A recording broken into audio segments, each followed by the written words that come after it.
Relax and take it easy. That's the message from Yashinsky there, and I hope that you're taking it easy. Relax. Yeah, I know we are in the midst of a lot of happenings, especially if you're a Kenyan, but sometimes it's good to take a sit back and enjoy life. Life is for the living, really, truly. Good morning and welcome to KUTV Rise Today. Welcome to KUTV Kenya. We are broadcasting live from our television station here on the outskirts of Nairobi, the capital city of Kenya. We are here for you all the way to 10 in the morning. This is Biashara Tuesday. My name is Richard OKENYE. Welcome to an exciting show of business, politics, technology, and everything in between. We'll try to cover as much as possible in matters of the economy and the financial structure that runs the things that are going on around you. So speaking of business, bar owners are crying all across the country.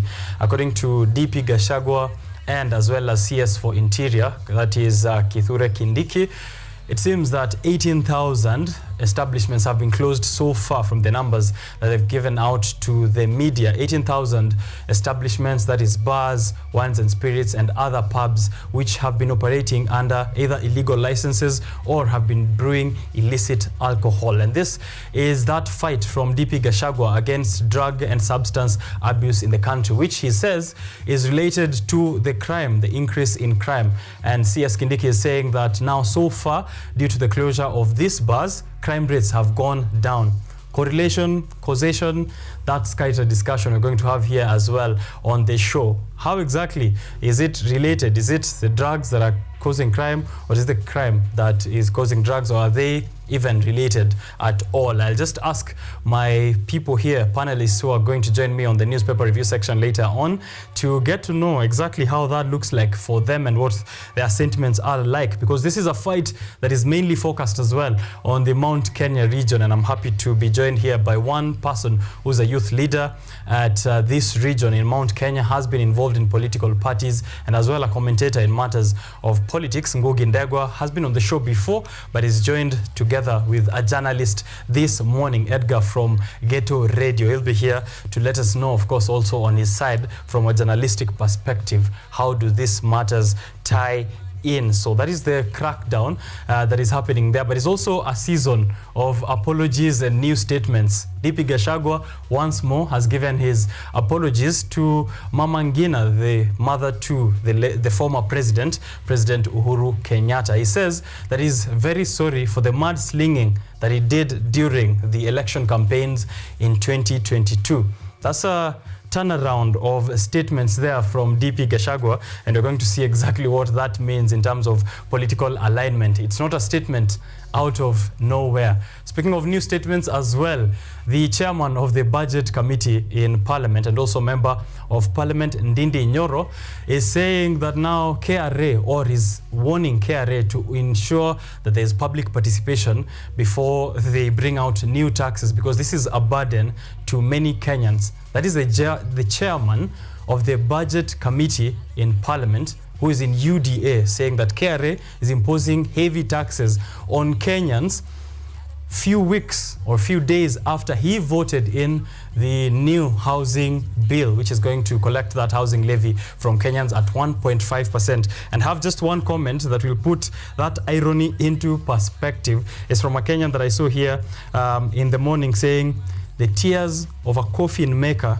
can never be trusted at the funeral, even of a relative." That's a statement towards Ndindi Nyoro. The excitement that is filling the lakeside region of Naivasha will also show up here on the show. 2 days from now, we're expecting the return of the World Safari Rally Championship to happen between 28th of March all the way to 31st of March. There are going to be local and international tourists who are going to flock that lakeside town, and they're going to witness, of course, that iconic WRC. Already the champions are in the country, were treated to a spectacle in Masai Mara, enjoying that region, but there are concerns over the heavy rainfalls which are currently happening across the country and how this might affect the happenings of these 3 days, the sport activity, which is an outdoors event where Kenyans are expected to line up along the roads to witness, of course, the thrill of speed coming out of these drivers. We'll be following up with the weather updates later on, but right about now,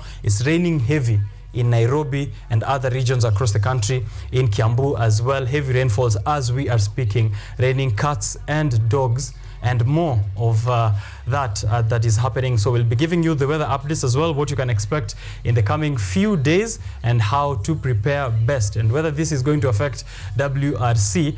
Of course, if it does, it's going to be a sad state for people who are expecting to have a good time and party in Naivasha. But this is also an economic or an opportunity for the economy. The WRC is expected, of course, to pump in a lot of money for that region or for the county of Nakuru, but also to Kenya at large. Safaricom is going to be providing money towards the facilitating of spectators in terms of internet connection and other activities which are going on around there, and also other brands which are taking part in this. However, those are all good updates so far.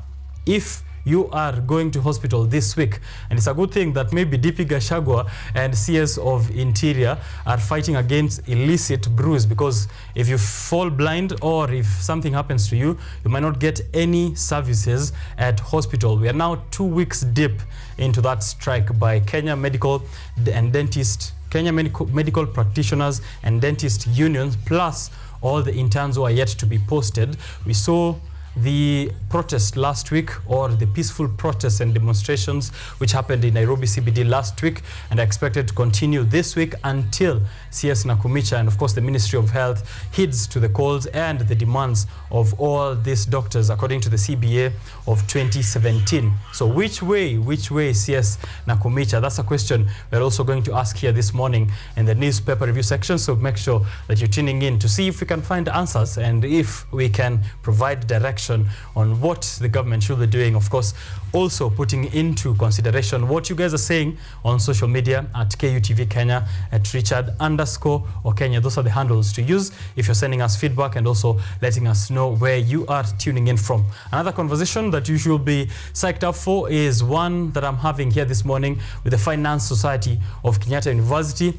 And these young gentlemen are here to tell us why it's important that the young people within university setup also take a look at how to join clubs and associations within the institution and how this ties into them getting economic opportunities. There are a lot of this which, for example, FSKU is doing and availing to the students who are within that club. How important is this, and what kind of opportunities are there for students if they join these kinds of clubs? They are telling me that every other time, we are always advising young people to think around creation of jobs rather than getting jobs when they're out of university premises. But how easy is that?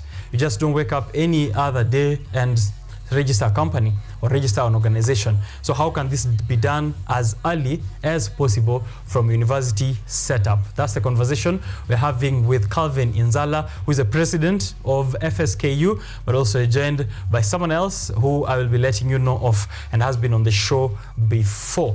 Welcome to Biashara Tuesday. Let me know where you're tuning in from, and I'm excited. Of course, it's a cold morning, but you're going to warm it up for you all the way to 10 in the morning. So don't go too far, don't touch that dial. Let's have fun and kick off the show.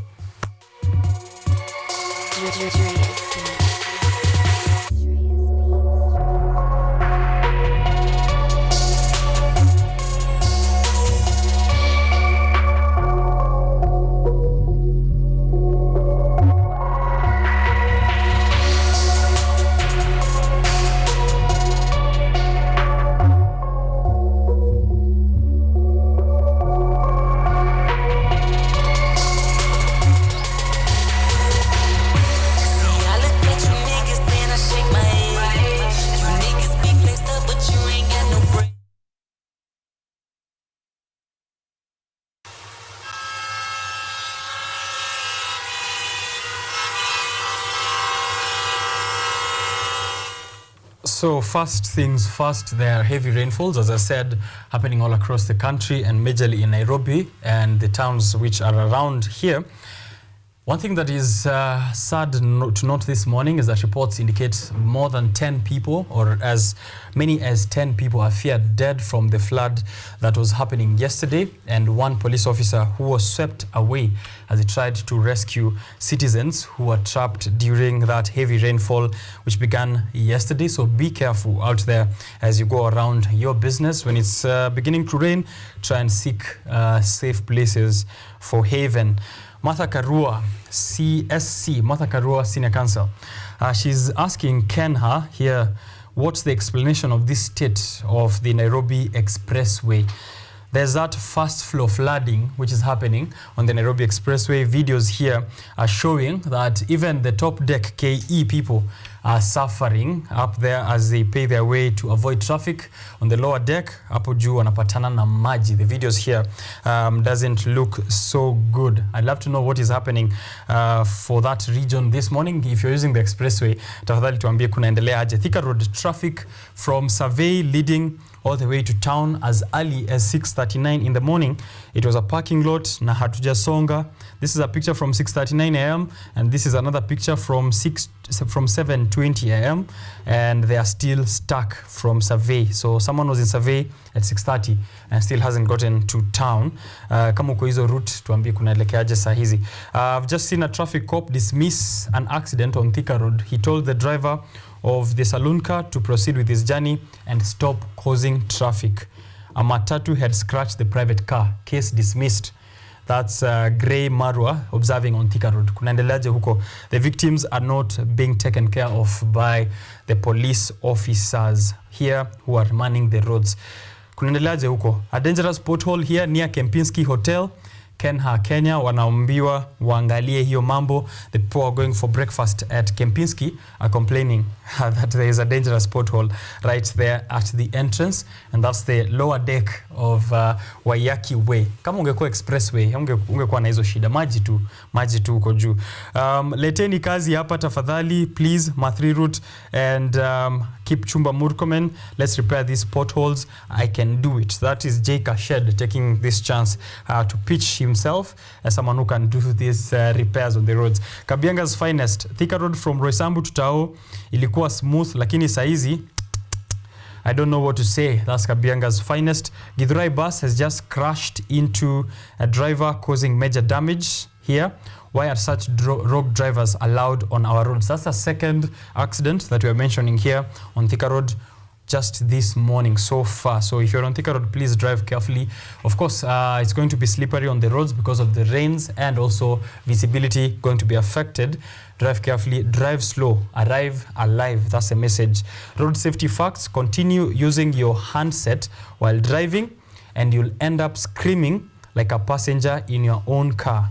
That's road safety giving you that information. Waendelea kutumia simu tu. When you scream, you will know why you shouldn't have done that. Avoid Juja Road. Kuna mtu amegongwa hapo Air Force. There is traffic kuruka. Na kama uko kwa jam, funga dirisha ndio ufike na simu nyumbani salama. Kama hawanok wako kazi. So be careful as you're sitting there next to the windows on the road. Kama kunanyesha, kuna watu wako kazi, na kama hawanok wako kazi, ufike nyumbani na simu, usilale mteja. That's the message there. Another one involving two lorries. This is from yesterday in Juja town, where it was double blessings. Not really, but this is a satirical comment here. One lorry carrying bread fell, and then another one carrying juice also involved in an accident, and then residents of course treated themselves to that feed yesterday. That happened in Juja, but of course it's a loss to those business people who are expecting those goods to arrive safely. Those are the updates so far we are receiving here. It doesn't look good for Thika Road at all. That's the major update on Thika Road. Accidents as well happening, and therefore drive carefully. Of course, as rains are happening, there's slippery roads, and therefore some other drivers might not be road worthy at this moment. Be careful as you head out to work or for business. Continue giving us those updates here.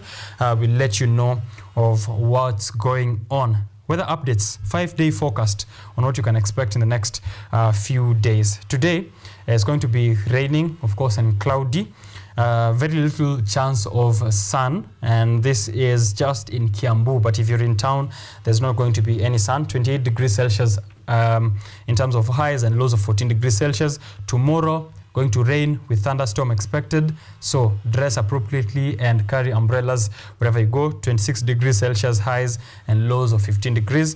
Thursday is the first day we are going to expect sun in Nairobi and its environs, so maybe this are the gods allowing you to go to Naivasha. You're going to have a smooth time from Thursday, and then Friday is going to go back to slight rains and drizzling, and then Saturday is going to be sunny. So watu wa Safari Rally, good for your prayers. Seems they are getting somewhere. Thursday through to Saturday, not heavy rains expected. So have that information as you go out into your week. Going to collect information on what has happened in your world from KUTV Newsroom. The reporters have prepared something for us so that we are also keeping tabs with what our nation is up to and what is happening outside of our borders. News updates are coming to you. Don't go far. I'll be right with you.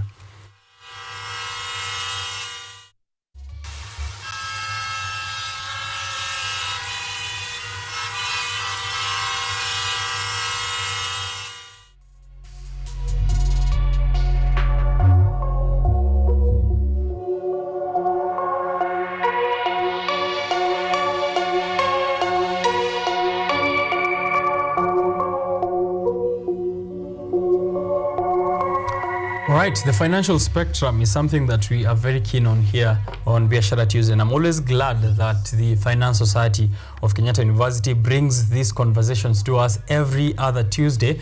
And of course, this is geared towards young people. They're young people educating other young people on what they can do in trying to navigate the economic times they find themselves in. The topic today that we'll be discussing here with them is equipping oneself to face tomorrow, the roles of clubs and associations within institutions. Many young people today face a big challenge when it comes to unemployment. Actually here, statistics are showing unemployment rates at 5.5%, and the main reason being that Kenya's economy doesn't produce enough jobs annually to satisfy the amount of graduates that we're churning out of university. So if it's not just a matter of waking up and starting an organization, it's not just a matter of waking up and getting a job, because those aren't there anymore. So the questions we're asking here is, what role do these institutions within campus, or with these clubs and associations within campus and within institutions of higher learning do to prepare young people for the future? How much do they benefit from such activities,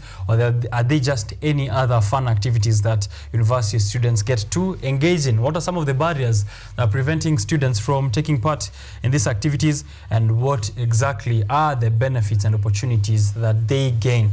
Kevin Inzala, he is the president of Finance Society of Kenyatta University. He'll be here to let us know, as president, what they are doing within the Finance Society of Kenyatta University. He'll be joined by JB Washira, who has been here before as well, organizing matters of Career Week, and is also chairperson of KUESA. He'll be here to let us know, of course, still on those roles of clubs and associations in institutions. So if you're a young person within KU, and if you're outside KU, this is going to be a conversation that is relevant for you. Ngugi Ndegwa is back here on the show with me. He's an author, he's a sociologist, he's a satirical writer. He's also an executive director of Ustawi KE. Ustawi KE is an organization that is working to improve democratic space by championing the good governance and empowerment of youth in leadership.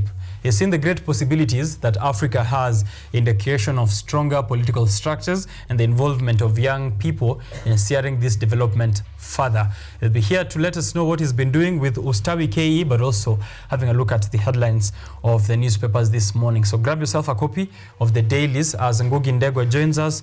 He'll be here with Edgar Ogutu, radio host, as well as social justice advocate. He is going to also let us know from his journalistic point of view what are the happenings of the country informing us. Which way for doctors, which way for Kenyans, which way for the president, which way for illicit or for the crackdown of illicit liquor and substance abuse across the country. So don't miss out on those conversations. Please keep letting us know where you're tuning in from as we wait on to have that engagement with our guest of the day. Let me take a break, a cup of coffee, and then I'll be back with more information and updates from your world. Don't go too far. This is Biashara Tuesday.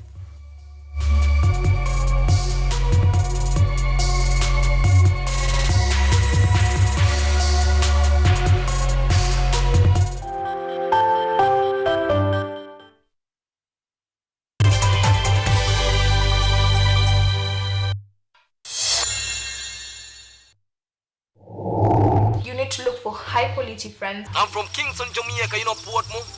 That's my village. Kanga chini hapo ukinyevia ukikatia mademo akipita. Naweza sasa hii nimekuja kukopesa choo.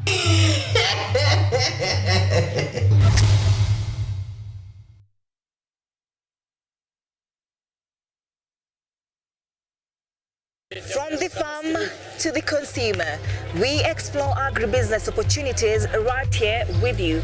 Changamoto lingine ni soko. Soko saa ingine bei inashuka tu drastic kama saa hii hoho imeshuka chini. On Money Monday, we explore business stories and engage business professionals as reference points for analyzing investment opportunities. Last year, the economy grew by 4.8%. Which is really an indication of the resilience of the economy. If we don't grow the economy, then we cannot have economic transformation. We shall bring you up to speed with everything taking center stage in the business world and the state of the nation. Join me, Ann Odida, every Sunday and Monday for captivating, entertaining, and informative stories at 9 p.m.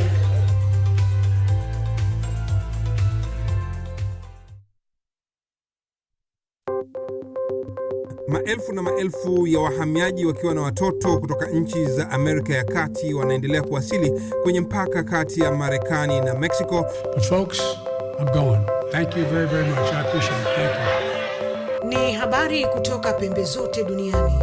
Pepo pasi vuguvugu. Pepo pa ni idea. Tazidi ananyonya, hanyonyi vizuri, anakuwa hayuko comfortable. Jeshi la Jamhuri ya Kidemokrasia ya Kongo linapambana na waasi wa ADF.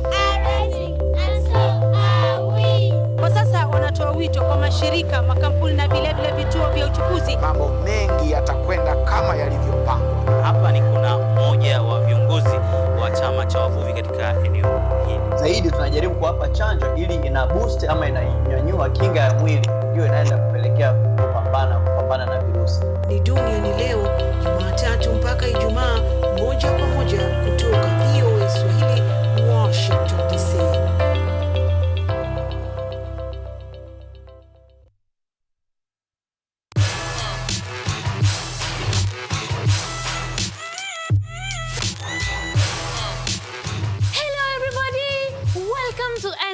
Where we ask the coolest questions in science. Let's go! Is yogurt really just rotten milk? Why do humans need sharks to survive? How did a 12-year-old boy from Africa invent modern vanilla farming? How do you deliver medicine to a chimpanzee? Can poop be useful? How can you save the planet by reducing air pollution? To help us answer these questions, we are inviting some wonderful guests from the world of science. They will enlighten you, make you hungry for knowledge, oxygenate your brain, and make your ideas flow. This is Engine Season 3. Let's go!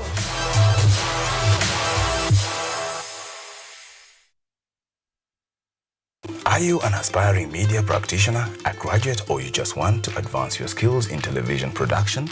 Then welcome to Kenyatta University, where education meets innovation. KUTV, the premier university television station in Kenya, is now offering short courses in TV studio, field technical operations, and video editing. Through these courses, you will acquire hands-on skills on camera operations, media production, lighting techniques, audio-visual editing, and sound and visual control, and how to operate key equipment in modern TV control room. Enroll today at KUTV and discover your full potential in cutting-edge TV broadcasting. Graduates of these courses will receive professional certificates. For more information, visit our offices at KUTV Studios or call us on 020-870-4252 or 020-870-4255 or SMS us on 0739-110-544. KUTV, a new experience.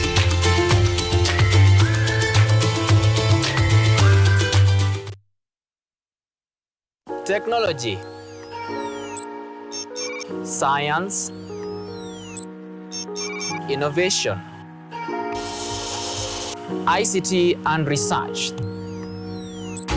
These are the ingredients upon which the solutions to the 21st century problems are founded.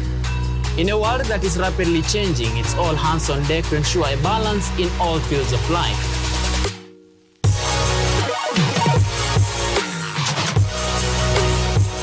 Women, young and old, are also in the front line, breaking the glass ceiling, becoming thought leaders in the larger tech space.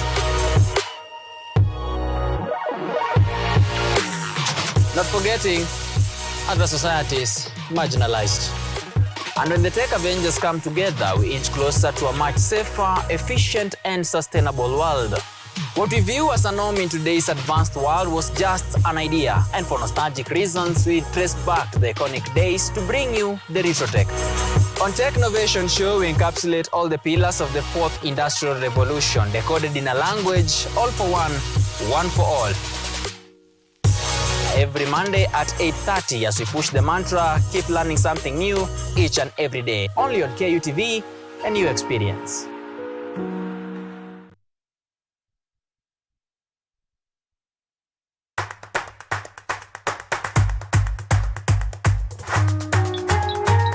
What are some of the ways through which you can develop these skills so that you are comfortably fitting into the job? You have to put yourself in positions where you are uncomfortable. Uncomfortable in the sense that you are not clear about what to do.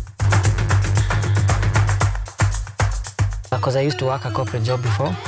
So when I left, I happened to visit someone's farm around this area. So this project is called Security Breach Detector and Can Familiarize. It is meant to be used to detect, detonate explosives. We'll tackle all the tough issues, discuss all the weird moments, and hopefully share a few laughs along the way.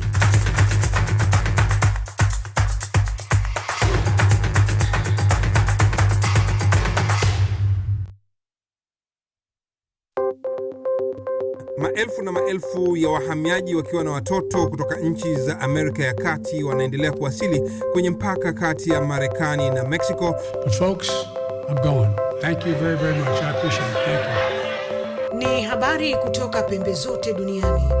Pepo pasi vuguvugu, pepo pani idea. Sazidi ananyonya, hanyonyi vizuri, anakuwa hayuko comfortable. Jeshi la Jamhuri ya Kidemokrasia ya Kongo linapambana na waasi wa ADF. Kwa sasa wanatoa wito kwa mashirika, makampuni na vile vituo vya uchukuzi. Mambo mengi yatakwenda kama yalivyopangwa. Hapa ni kuna mmoja wa viongozi wa chama cha wavuvi katika eneo hili. Zaidi tunajaribu kuwapa chanjo ili ina boost ama inanyanyua kinga ya mwili, hiyo inaenda kupelekea kupambana na virusi. Ni duniani leo, Jumatatu mpaka Ijumaa, moja kwa moja kutoka VOA Swahili, Washington DC.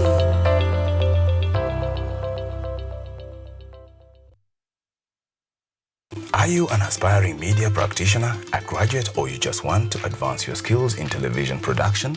Then welcome to Kenyatta University, where education meets innovation. KUTV, the premier university television station in Kenya, is now offering short courses in TV studio, field technical operations, and video editing. Through these courses, you will acquire hands-on skills on camera operations, media production, lighting techniques, audio-visual editing, and sound and visual control, and how to operate key equipment in modern TV control room. Enroll today at KUTV and discover your full potential in cutting-edge TV broadcasting. Graduates of these courses will receive professional certificates. For more information, visit our offices at KUTV studios or call us on 020-870-4252 or 020-870-4255 or SMS us on 0739-110-544. KUTV, a new experience.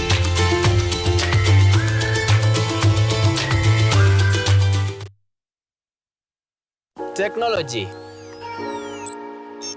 science, innovation, ICT and research. These are the ingredients upon which the solutions to the 21st century problems are founded. In a world that is rapidly changing, it's all hands on deck to ensure a balance in all fields of life.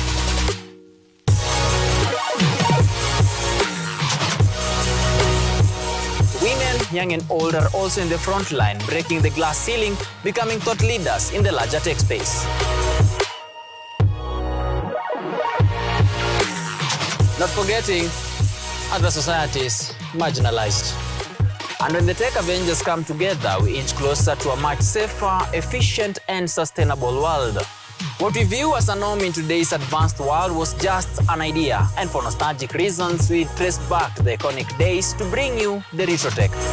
On Tech Innovation Show, we encapsulate all the pillars of the fourth industrial revolution, decoded in a language, all for one for all. Every Monday at 8:30 as we push the mantra, keep learning something new each and every day. Only on KUTV, a new experience.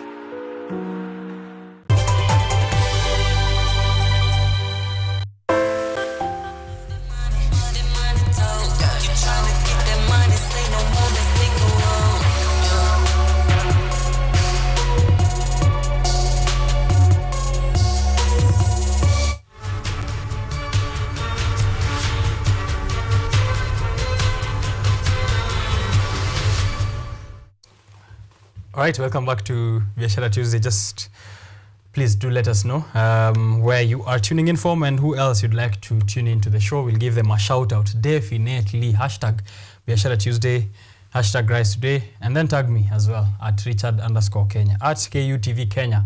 That's also where we are looking at it from. In the financial spectrum discussion of today, we're having a look at the role of associations and clubs for young people. Other than creating jobs, most of the young people today look forward to being employed so as to sustain themselves or even to get starting capital for the businesses that they want. But as they look forward to being employed, do they understand what the employment market or the industry requires from them?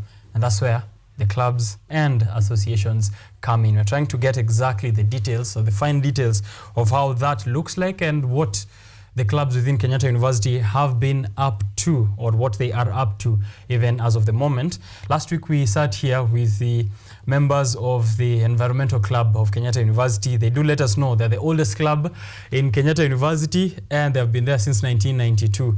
They are a mighty club, but here with me is JB Washira and Calvin Inzala, and they're saying the same thing, that the clubs are the mighty clubs of Kenyatta University and the associations are the mightiest. So it's a battle of the associations, battle of the clubs. We'll get to know what kind of benefits you get all across. But first, let me reintroduce them because they've been on the show before, and then, of course, we can get into the conversation. Gentlemen, welcome to Biashara Tuesday once more. I will let you guys talk more about yourselves and what clubs you are representing here this morning. So let's begin with JB Washira. Habari ya kwako, and inform our viewers of who you are. Asante sana Richard. My name, as you said, is JB Washira. I am the chairperson of Kenyatta University Economic Students Association. And I'd love to thank KUTV for giving us an opportunity to come back here again and inform your viewers. I'm looking forward to an insightful discussion. Right, looking forward to. Welcome to the show. Calvin, President mwenyewe. Thank you, Bwana Richard. Good morning, and good morning, Kenya.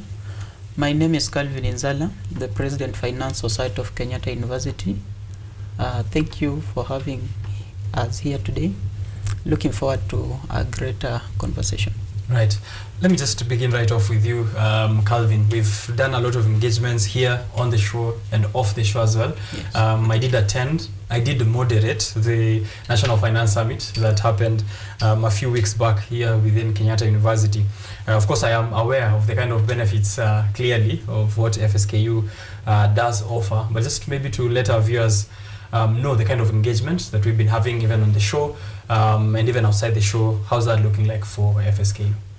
The engagements are quite encouraging, quite knowledgeable. We try to bring knowledge to our fellow comrades, fellow students.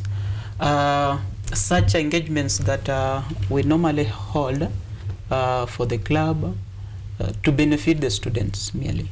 The main aim is to benefit the students. We invite people from different corporates to give us knowledge on what's expected us as we look forward to maybe joining them in the future in the corporate world. Yes. All right. So it's important to get these insights. Very important. And that's what you're doing. What is FSKU all about in general? FSKU is the Finance Society of Kenyatta University. Its primary mandate or the main objective is to enlighten students, its members for that matter, concerning issues related to finances and business and all any other thing that business or finances are dynamic. All right. We are in a dynamic world. So when we bring these people, we help people, our members, understand more about the entire changes in the market. Okay. Yes. That's nice. And one of those students in the School of Business, JB Biashara, is here with us as well. He represents his own association in extension. Please do let us know what is KUESA all about, and what kind of engagements are you up to there? Thank you, Richard. So, as I said before, Kenyatta University Economic Students Association is an association that is composed of students pursuing economics, and also economics as a discipline, and also those interested in economic affairs. So we have a diverse membership spanning across all disciplines, provided that somebody is interested in economic affairs. Of course, we gain our mandate from the School of Business, Economics and Tourism, and our main mandate, rather our objective as an association, is summarized in two key statements. So our first objective is to bridge the gap between industry and academia, and the second one is to help our members gain an understanding of economics and also be in a position to articulate their thoughts and in an economic context. So that is who we are as an association, and that's what we do. All right. To gain and also to articulate. Yes, to gain and to articulate. All right. Economics as a discipline is not only about understanding, but also being able to place the daily happenings into the context of what you learn in class, and being able to explain to others what is happening from an economist's point perspective. All right, that is superb. I think it's first time I've heard that you don't not only need to gain, but also to speak out what you've already learned. If I can come back to Calvin, yes, the role of clubs and associations in within these institutions. That's the discussion we're having here on Biashara Tuesday. The role of clubs and associations in institutions. What, in maybe a general view, before we come down to FSKU, yes, is it necessary that we have these clubs? We know ukienda shule unaenda kusoma, and that's what we get. That's the speech we all get from our parents before we're joining institutions of higher learning. Enda ukasome. Why should I come and join associations and institutions when I could just go to class, get my straight A's, I have my first class, I go out there, get a job because I have my first class, and that cuts the shortcut of involving myself in clubs, activities, kupatana, team building. Why should I join? Yeah. Actually, it's a very crucial thing that we need to have this such conversations. Yes, in our daily life, or our main objective in this school is studies. But as you study, you hear people talk of connection. You hear people talk of whom do you know. It's not that you will visit the office to go know that person. It's through such activities we bring on board people from industries. If you attend such activities, probably you will get to know these people. You will get to know what they expect from you as you prepare yourself to join them in the future. So if you are not attending such things, your destination is only class and perhaps hostel or your residence area, then you might end up having a little knowledge or understanding of the real ground thing, or what's expected you on the real in the real job market. Yes. Okay. Even if you will be having a first class, a theoretic first class, but you don't have maybe a practical first class, So it's better you balance. Okay. Yes, I'm not saying that having first class is a bad thing. Yes, it's a good thing, but also you need to know the practicability of what you are learning in class. Yeah, so imagine having a first class and having that practical first class. A very pure combination. Yeah. A very good combination. Right. JB, Yes. amesema you don't go to knock to someone's door and tell them I'm here to know you. I'm here to make a connection. Yeah. I'm here to sema I know people as well.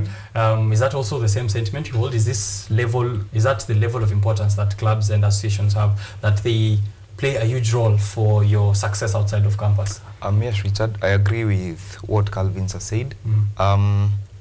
Unfortunately, not all of us have the privilege of having our fathers or relatives or uncles as CEOs or CFOs or managing directors.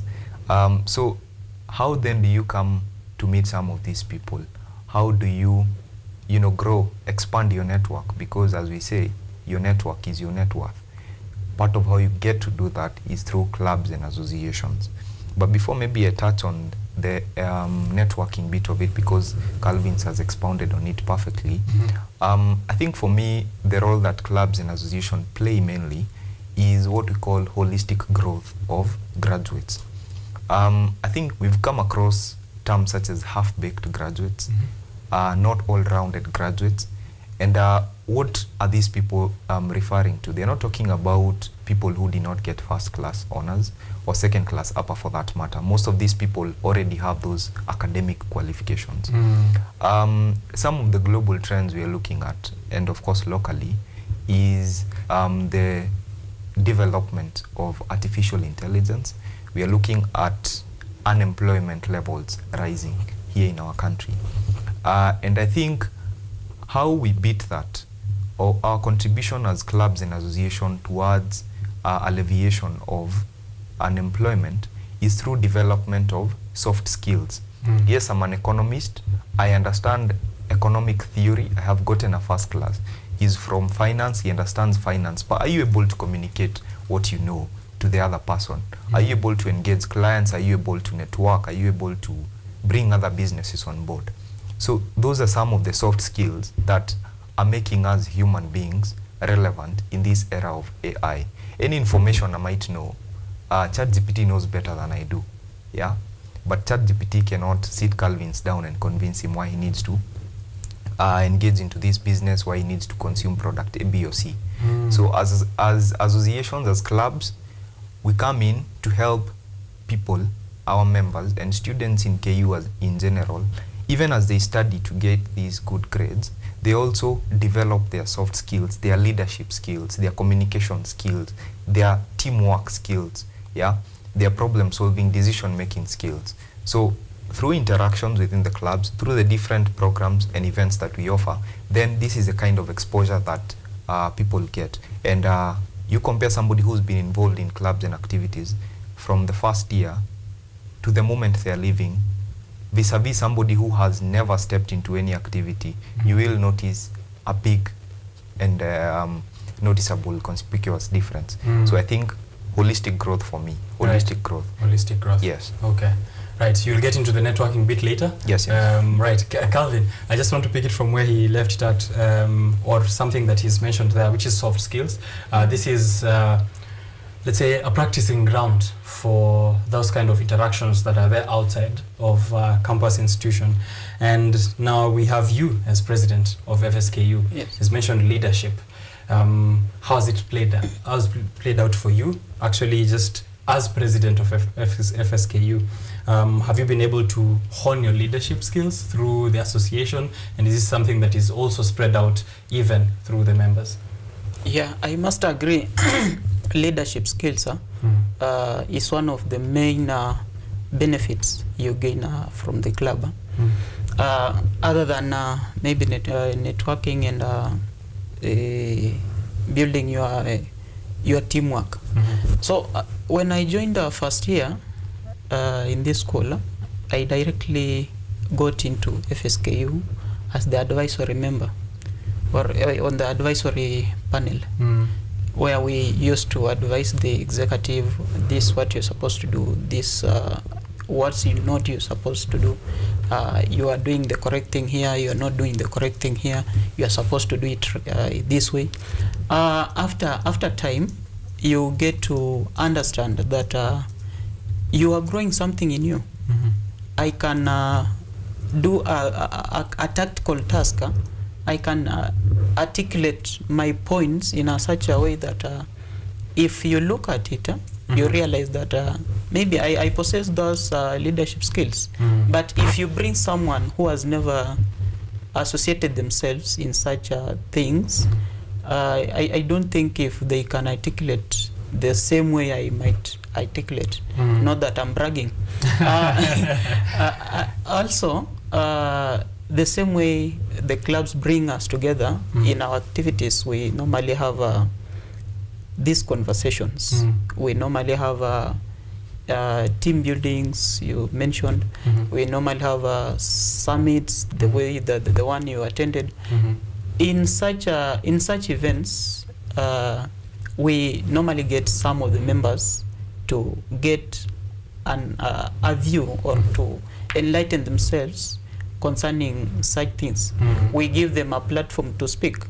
You know, some people addressing a crowd of people, it becomes a very huge task.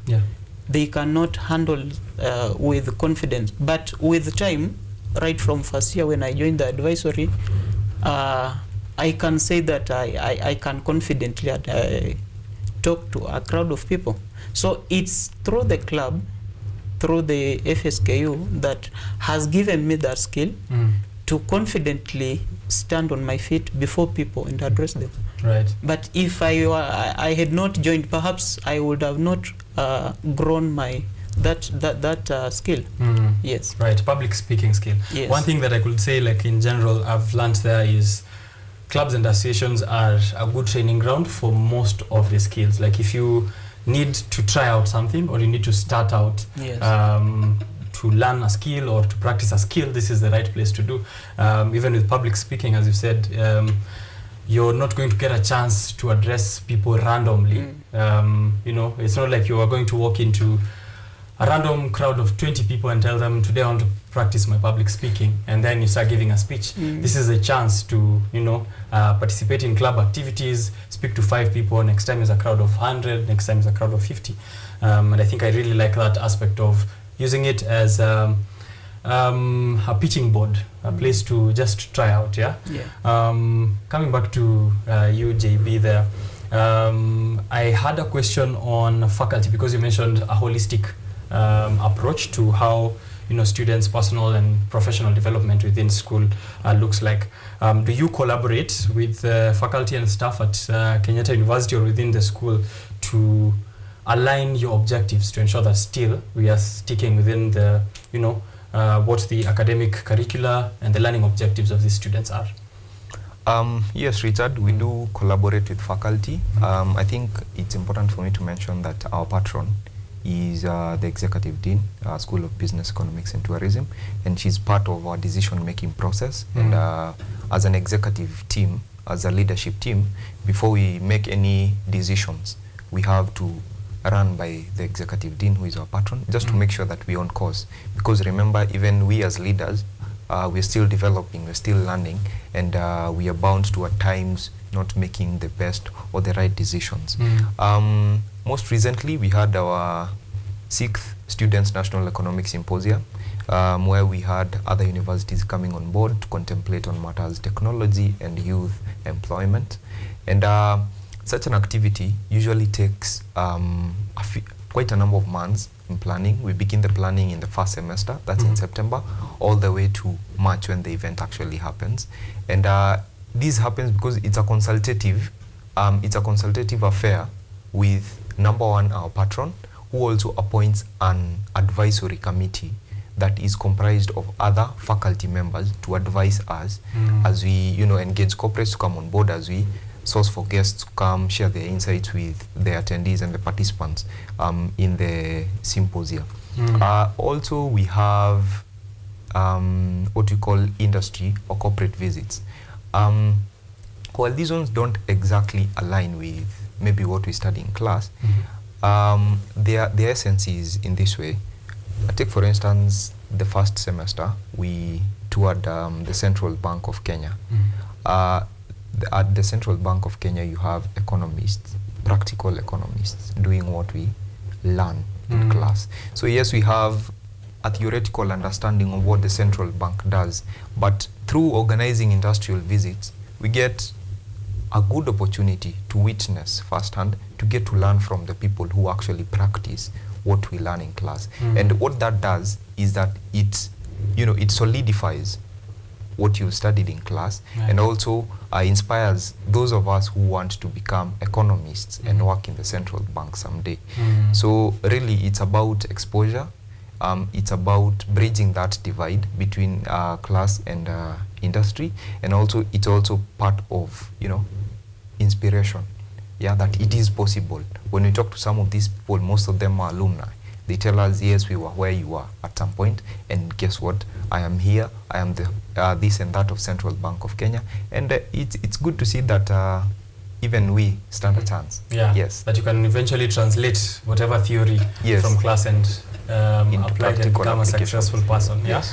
Yeah. That's for sure. How do you then, Calvin, as president, encourage students, more students, to come and join associations, and just your association to be very specific, FSKU, to highlight the opportunities as well, because there are many alternatives, as I began this interview saying, there are many alternatives to that, to all the activities that you do. If it's networking, someone else could point blank tell you, I'd rather go party and network with people, but that isn't the better option, right? And we've shown the benefits of what you're getting on this side. JB has mentioned that practical aspect, seeing where your path is going in terms of academic objectives, but also aligned with the activities of the association. How do you encourage students so that even other people who have or who are leaders in clubs can get to use those strategies in encouraging participation and membership? Okay, thank you. How we encourage students? I think first thing of the basic one is what we are doing right now. We are encouraging students by someone seeing us here on Kenyatta University television. I believe they are motivated well enough to perhaps like to join such clubs. There are other activities that are associated with clubs. There are team buildings. You want to go party, you will pay maybe 10,000. But if you come for these such team buildings, maybe you will be requested for just a little funding, and sometimes even you won't be requested for anything. But you are enjoying yourself. You are joining others and building your connection. Right. Another thing is what we offer. He has mentioned that they visited Central Bank of Kenya. I want to challenge you today. Walk to the Central Bank of Kenya and see if you will be allowed in. Probably so stopped. If you are associated with a club or attached to a club, you can easily walk inside there and get to learn what they do. But if you go on your own, the chances to get there are almost nil or zero. So there are such things that encourage help us encourage students to join us, to enjoy what we offer. Recently, there's this other club, now that we are talking of the association, there's this accounting student association that's giving soft skill, the computer skills for accounting students, for the accounting students. If you get to the market today, he has mentioned it, AI is taking over most of the things. So if you don't know how to use this AI, how will someone employ you, and you are not going to sit down maybe to enter that data physically. You are supposed to depend on the computer to help you enter that data. So if you don't have that knowledge, and that knowledge is given by a club, yes, right. So the such things are the ones that perhaps help us encourage people to join us. Right. JB, once someone tells me that, I'm sold. Like, I want to be there already. I want to go to Central Bank. I want to get that knowledge. I want to get the practical knowledge to get ahead of technology, to build my networks, to collaborate. How does this sense of community look like for you? This fostering a community within the club. How will this carry me? Does this carry me also outside of the institution? This community that I've built within Kenyatta University. How do you see, if you have practical examples of how that has happened, or how you envision it to play out outside of institution? Okay, thank you, Richard. So as an association, we are a community of like-minded individuals, people inspired by passion, people with similar goals and objectives. And I think now how this comes into play is at association level, we are not just about the professional development. Yeah, joining the association, I remember I joined KUESA in first year, and I think beyond just professional development and personal development, there's also that sense of belonging, that sense of you have a family who can support you and work with you towards your common goals and objectives. I'd like to point out that some of the friendships that I've cultivated, some of the people I run to assist me in certain areas, are people who I met through the association. So besides just professional development, it's also a good opportunity to, you know, be linked with people who share a similar thought process as you, people who have common objectives as you, people who share in the same goals that you also share. So it's a good opportunity to meet people who are like you and help each other to grow, seek opportunities, and you know, even when you leave Kenyatta University, we have a very strong alumni network, alumni body, and occasionally every year, actually this Friday, we have what we call the KUESA networking dinner and gala in Westlands. So we come together, current membership and alumni, we interact and we get to learn about the different opportunities that are out there. When we want to organize, say, industrial visits, besides CBK, we've been to Deloitte, one of the big 4 audit firms. We've been to KRA. We are headed to Capital Markets Authority and later Microsoft. Part of how we get, as Calvin said, it's not easy to just go tell them we want to come here. You need people on the inside who can inform you on how operations work, on who to talk to about some of these initiatives. That is where the alumni come in. On a light note though, some people also get their spouses from this association. So as Calvin's, you don't say. As Calvin's here lives, he'll tell you he's not going to live with 1 degree, probably 2. So that's the pitch you should have given me in first year, man. That's a kind of professional development. So the point I'm driving home is beyond social life also. Beyond just a professional life and development, there's also the social aspect that is brought in by clubs and associations. You'll find some people get their best friends from these associations because remember, again, as I said, these are people who share in your vision, people who also have goals similar to yours, and once you get together, great things happen. All right. Yeah. Calvin, sitakuingilia stress. Worry not. What you said there is something I've come to learn as I grow older. Squeezy, I'm growing older. Yeah. I'm becoming an old man. One thing I've realized is the thing that we used to complain about when we were younger, which is nikuwe rafiki yako unanisaidia aje. Yeah. And I've picked up from JB that, you know, once you're in this kind of situation, in this kind of setup, associations and clubs, you don't get to worry about such a question. Sitajiuliza, what is it that I am friends with Calvin for? Because I already know what we are friends for. I already know in what other professional areas or what other places of growth we meet at outside of the fun that we have, such that you know, even if we're having fun, other times, we're having fun and I'm regretting at the same time. It's like, we are wasting time with this guy. I know for sure, Kesho, we'll be back at FSKU discussing finance. Friday, we can go in Westlands and have a networking dinner. Saturday, we could just kick ball and have fun and maybe get that second degree that he has mentioned. So that social aspect, how do you view it as from your side of things? I must, yeah, it's a big thing. It's a big thing. Yeah, you're thinking whether to break the news or not. I'll hold my peace. Okay, sure. I must mention the social life is one of the major things that drives to networking.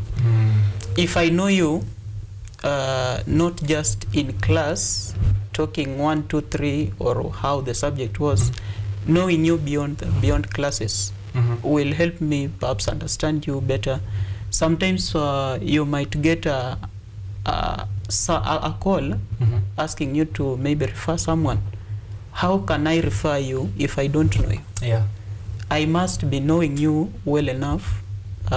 Maybe I can say you are a team player, and if I say you are a team player, I mean that you are a team player. I've seen you doing that through the social life that we are having in associations. So I believe it plays a critical role, the social life. Yeah. You can also tie to your professional development as well. Yeah. Yes. Those are the connections that you're talking about, because if I'm called to refer someone, the first 10 people that come to my mind, the first 5 people are from a pool of friends. Yes. And then if it's from the association, then it's easy for me to front someone in that regard. Of course. JB, so far, what are some of these challenges that you've seen preventing students, given these vast opportunities, the benefits, the fun life, the social life? What is it that's preventing students from joining more associations? And I have to admit and confess that I'm one of those people who didn't actively participate in associations while in campus. But maybe because I was very active in KU Radio and KUTV services, I could call that my association. But then what is it that's preventing students, and what are these challenges, and how can we make it easy for them? I think I have to agree there's a massive challenge in terms of students' participation in not only clubs and activities, but also in other initiatives organized by the university. We've been here before talking about Career Week. Yeah. We've had our 6th Students' National Economic Symposia, where we had the CS, ICT, the Chairperson of Budget and Appropriations Committee, Honorable Nini Nyoro, the CEO of IEA, Kwame Owino, professionals from diverse fields coming on board to talk to students. Calvin's recently had the National Finance Summit. ASA-KU had a similar event as well. And I'm pretty sure different other organizations organize their different initiatives with, of course, objectives aligned to what they do. And I think the common challenge that we all share is that it's usually very difficult to mobilize students to come attend these events, despite the fact that they are the ones who stand to gain the most benefit. And I think for me, what the challenge is, the underlying problem, is that majority of our students lack information, lack foresight on the importance of some of these initiatives, some of these activities. I think from where I stand with my little experience, I am confident to say that academic qualifications only get you through the door to an interviewing room.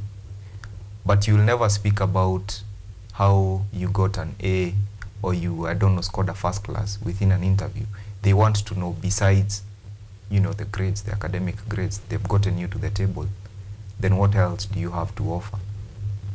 And I think the lack of foresight on the importance of some of these activities, the development, the professional development that these activities bring, I think that is a main challenge we're facing. It's a lack of information problem. It's an ignorance problem.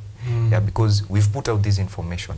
I think we've done massive marketing. We've put up banners. We've been to lecture rooms talking to students about it. And I think Some of them just don't see the bigger picture at the moment, and hopefully with persistence, with more information campaigns, and peer-to-peer consultations and mentorship, we can get more people coming on board. Also with success stories. From an association point, I think sometimes we have partners coming on board telling us we have internship opportunities to offer, and we refer our members. If we can bring back these people to share with the current students on the benefits, from an industry perspective. Sometimes, I might tell people and they're like, what do you know? You're just a student. Yeah. And they might dismiss what I have to say. Yeah. But when those who've benefited from these initiatives come back, speak to the students on some of the benefits and how these associations have contributed to their personal, professional journeys, then we can have more and more students coming on board. Yeah. Yeah. I remember when I was in my third year trying to get an internship, and with my fellow classmates as well. It was a struggle. It was tumetembea sana Mombasa Road, hatupati, hakuna mtu anataka kutusikiza. The guard at the gate doesn't even want to allow us in. But now I can see the picture where if we are in an association and we have this network and we have alumni, we have success stories, and we have brands and companies coming with these opportunities. This is where you can get to inquire about these opportunities as early as first year. If you are looking into the future and saying that maybe in 2 years I will need this, it's easier this way to cultivate. And I think I really like that aspect. Calvin, challenges for FSKU, are they similar with JB? I've just remembered also something else is coming into university, there's probably an assumption, maybe you can correct me, that the clubs and association operate the same way as in high school. Because in high school, it was just participate for the time being, well, at least from where I came from, do activities and then get a certificate. If it's music, go get a certificate. And then now we realize that, or people see that after high school, mimi kujoin ile club haikunisaidia. And then now they assume that maybe in college it's the same thing. In campus that's going to be the same thing. I'm just going to join the club, get a certificate and leave. But good thing is we've broken down, of course, the benefits that come with it. The bigger picture as JP is putting it. Challenges, are they similar from your end? Yeah, the challenges are similar. He has mentioned we were here during the career week. We talked to people. We told them we'll be bringing, or the university will be bringing corporates on board. Come engage with these corporates.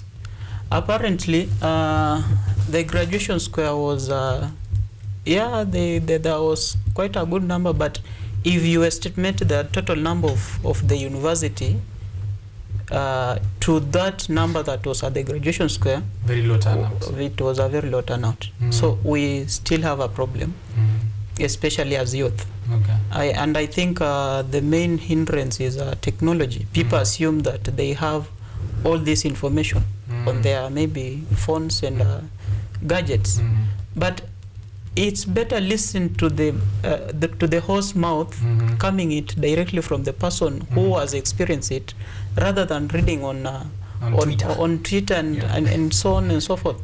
Because what's on Twitter, maybe it might be missing some information that's critical.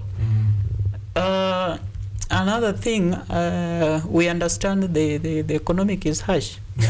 So for you to join a club, you need to pay a little fee for registration and membership. This fee is the one that helps us keep running the clubs and our activities within the clubs. So comrades sometimes they're reluctant. They're reluctant. If you ask someone, give that 50 shillings, yes, there will be a benefit, but in the long run. So someone assumes that or thinks it's a scale of preference between me giving this 50 shillings and going get a lunch or a supper. weighing the two options, it's better I go for the food rather than paying for the membership. And I'm guessing they probably think this is a contribution towards your salary as president. Something of the sort. But I can assure you, this just for running the activities that we've mentioned, like visiting the central bank. We won't ask you for the transport fee to the central bank. So we will utilize such fee for such activities. All right. And I think, Richard, just to respond to and debunk that assumption that participation is about certificates, is about I think that's what we are dealing with at a national level. That people assume being educated is about the papers you hold. But it's really about the skills, the competencies, the abilities that you gain from some of these activities. Yes, we will give you as a certificate as proof that maybe you did participate in that activity. But what do you carry home? Another activity that we organize as an association is what we call statistical packages training. As economists, it's good that you're also competent and well versed with data analysis, because economists make references to data a lot. So that's the first place to begin with. But you'll come, take part in that training, go home with your certificate that you did take part in that training. But did you carry home the skills that are the important bit of data analysis? Yes, you say a certificate says that I'd completed this course, but am I well versed with how to do that data analysis? So I think I want our fellow students and colleagues to think beyond just papers, to look at the bigger picture. And the bigger picture is, how am I, there's Japanese concept called Kaizen. Kaizen is about continuous, consistent growth, to make sure that every day you're learning something new. So it's about the skills, it's about the competence, it's about the abilities, it's about becoming a better person, both personally and professionally. So our fellow comrades should look at the bigger picture, should look at 5-10 years to come. What, if you think back, as Steve Jobs put it, you connect the dots backwards, not going forward. You can only live forwards, but connect the dots. You connect the dots backwards. One thing I like there is that we should have a mindset shift from certification. Of course, certification is there, but again, just to throw in a quote there, the journey is the destination. As you are, doing that journey towards the certification, the most important bit is here during this process, and then the end is just a cherry on top, of that cake.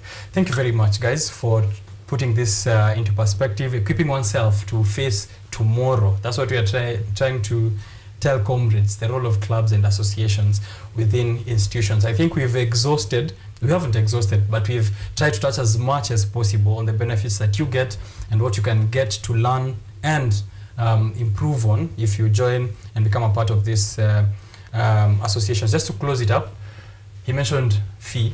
He mentioned the registration fee, the amount of contribution, and of course we made there a light joke about how this is going to become a salary for president of FSKU or for you as at KUESA. How are the fees looking like? Is it the 50 shillings is mentioned? Is it expensive for me to join a club? And then also, of course, just to get to see how easy it is for someone to be part of these clubs. I think, like Calvin's, I also recognize that we are in tough economic times. And at an association level, our registration fee is very affordable. We only charge 100 shillings for registration. Assuming you've never been a member of the association, you're coming on board, we charge you 100 shillings. Then you have to give 100 shillings every semester as subscription to keep renewing your membership. So what I'm saying is, at the end of your 4 years, you'll have part with 900 shillings. Only for you to become a member of the association. So really, it's not about the financial burden or the financial sacrifice that you have to make. It's about the effort that you put in. I can see from the way you're nodding, you also see that it's not proportional. The amount of money you have to pay vis-a-vis the benefits that you gain. So from an association point of view, yes, we depend on the fees that our members give to run the association, but it's also not enough, and that's where we go out there, look for partners with something to gain from some of our activities, bring them on board, and that's how we keep the associations running. So there's nothing left for me to call it a salary. Yeah. There's nothing left. There's nothing left there, yeah. And that's very little money, 900 shillings. I know Quiver Association charges more if you're trying to take part in the activities that are happening in any of their branches.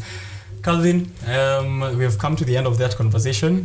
Because of time, we have more conversations that are coming up and we're trying to prepare for them. But just because you guys are finalists as well, yes, and you are leaving a legacy, you're leaving a team, you're leaving a club, I'd like us to take this chance to get final remarks from you guys on the importance again of joining these clubs and associations, but also as a call out to students who are coming up from first year, second year, why they should join your clubs specifically and your association specifically, why they should come through to FSK as you're leaving the institution and leaving the club to them, the association to them. What are you leaving to them, and what is it and why is it they should come and join in? Those are going to be your final remarks. I'll start with Calvin. Okay, thank you. The benefits are quite many. They have been mentioned. JB has mentioned them. I have also mentioned them. It's my call and my humble request to fellow students, especially those that we are leaving behind for first year to third years, that come join this club, join these associations. They'll help you grow your skills. They'll help you in all these things that we've talked about. And I must mention that as FSKU, we are nearing our elections. You mentioned that we are getting old, so we must hand over to the people that are active, are young, ready to grow their skills. And it's my request, is my call to all of the comrades that come out, challenge yourselves. You need to grow your leadership skills. Take these positions, get to venture into leadership.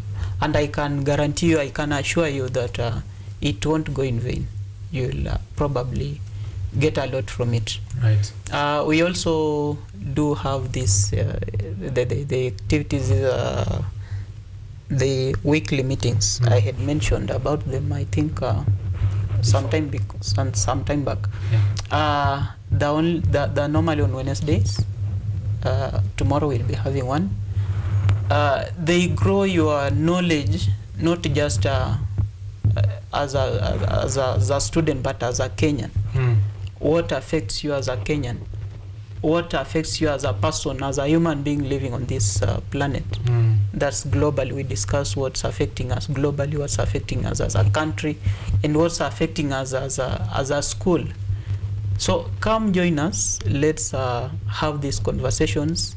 I believe if we were to continue the conversation, it won't end right now. Yeah. It's a wider conversation. It has a lot of things. That's why we are having these clubs. Yeah. To help you get this knowledge. All right. Yes, and package yourself for tomorrow. Thank you very much. JB, any one statement, a remark? Yes. One of my personal mantras and something I love to share and say is from a Greek philosopher, and he says that the quintessential definition of luck is where opportunity meets preparedness. As economists, we speak about the scarcity of resources. Opportunities are scarce. They will not fit all 1,000 of us who are currently studying economics at Kenyatta University, or the 10,000 of us graduating with a bachelor's in economics across the nation. So how do you stand out? You have to be able to articulate your economic theory into practical knowledge. You have to be able to show different abilities beyond just a first-class degree or second-class upper. You need to be able to communicate effectively. You need to be able to be a team player. You need to think outside the box. You need to take initiative, be responsible. And all these are empty slogans to somebody listening to you. If you cannot prove on how in your 4-year tenure, you've been part of a team, you've communicated, you've taken initiative, you've been responsible. So the only way to do that is to join clubs and associations. Most employers want experience from us. We have not done any jobs. Okay, some of us have gone to internships. So our experience stems from some of these activities. And unless you have something to show, besides just, you know, empty slogans like I'm responsible, I'm what, then you'll be part of the huge percentage saying that there are no jobs in the country. The jobs are there, but you need to be well equipped to grab them, to grab these opportunities once they come their way. Personally, I've been a huge beneficiary of most of the opportunities that have come through our association, courtesy of being at the forefront of championing for our association and our mantra of fostering economic leadership. So I urge all of them to come on board to also leverage on these opportunities, maximize these benefits, and improve personally and professionally. So I think that for me is my final remark. All right, thank you very much, JB Washira, chairperson of the Kenyatta University Economic Students Association and the president of FSKU as well. Calvin Inzala. FSKU is the Finance Society of Kenyatta University. They've let us know the benefits and the role that clubs and associations play towards the facing the future for the young people within higher institutions of learning. One very key takeaway, there've been many, but that's that very last one by JB there, which is on experience. You are 22 years old, 23 years old, and someone needs experience from you when you're going for that first job. You're saying, I am a team player, I work best under pressure. That's exactly what is appearing in every other CV that is submitted there. So how do you show that you're working well under pressure? You are at FSKU, you are at Kwesa, and you organized this and that, and you did this and that, and that's your work experience. Easy peasy. Try and join and let us know how that works out for you. Thank you, gentlemen, for creating time for us this morning here.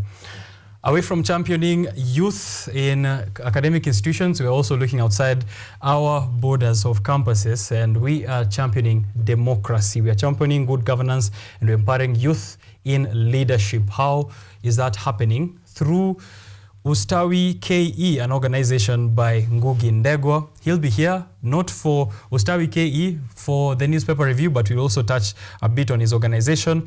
He's joined here by Edgar Ogutu, liberator and radio host at Ghetto Radio and social justice advocate. Social justice and economic empowerment. How do we tie those together? Let's find out after this short break.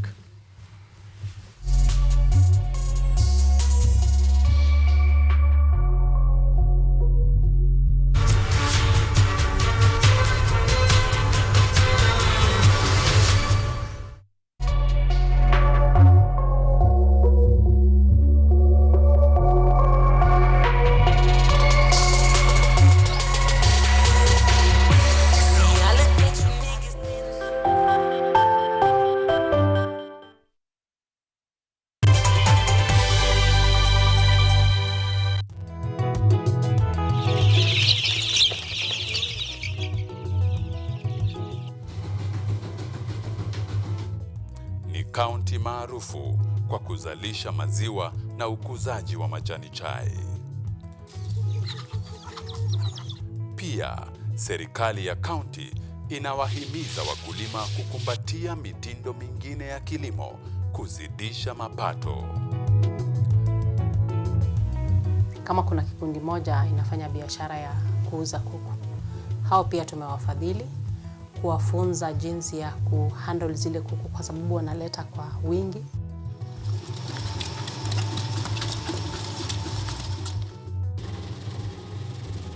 Haya yote tunakuletea katika Boresha Kilimo, toleo la kaunti ya Bomet. Kilimo ni nguzo kubwa kwa ujenzi wa taifa.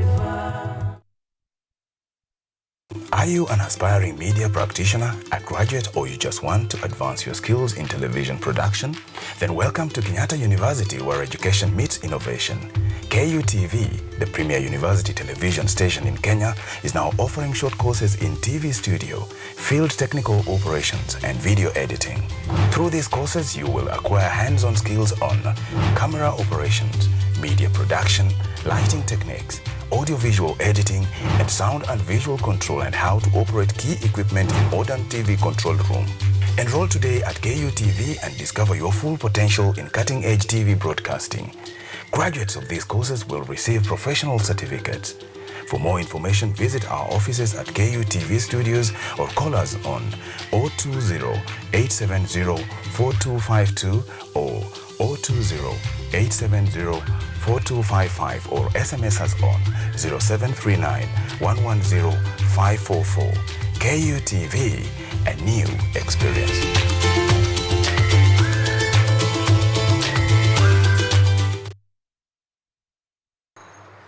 They are powerful and influential. They make decisions in politics, education, finance, agriculture, health, sports, and all aspects of human life. But the impact of their decisions falls on you, the common citizen. KUTV Primetime News Thursday. We ask bold questions and pursue answers to the core to bring you closer to the story. We couldn't have it any other way. Join me, Auma Evans, as I raise matters of social concern to raise your voice from the background to the foreground. Every Thursday and Saturday at 9 p.m. only on KUTV.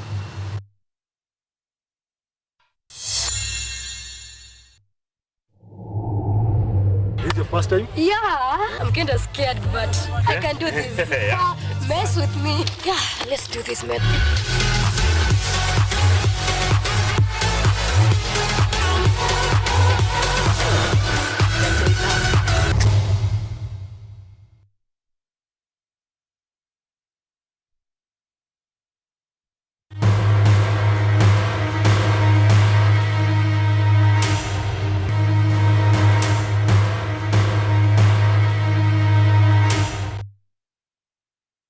Technology,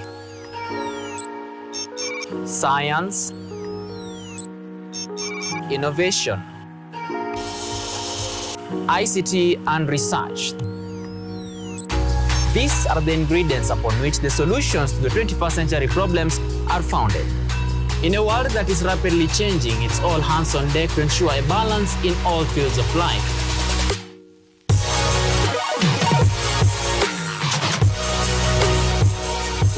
Young and old are also in the front line, breaking the glass ceiling, becoming thought leaders in the larger tech space.